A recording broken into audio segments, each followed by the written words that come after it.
Alright, good day. Ayan, meron tayo ditong gagawin. Mio Gravis. Ito. Mio Gravis. Papalit tayo ng shock absorber. Ayan.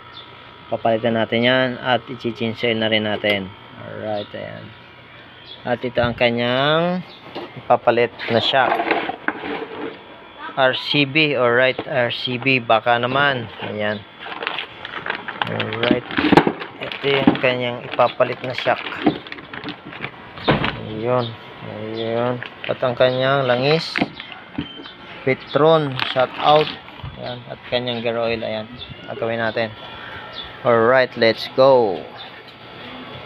Alright. Ayan. Pag magbabaklas, magpapalit kayo ng shock absorber ng Gravis Mio. Ito. Ito yung may mga bolt yan dito. Ito. Tsaka yan. So may dalawa pa yan dito. Pag nabaklas nyo na yan, ayan, tanggal na yan. Ayan. Tatanggal na natin yan. Ayun. Ayan. Diba? Ayan ang kanyang shock absorber. Ayan. Yung bolt na yan. Tatanggalin natin yan. Alright.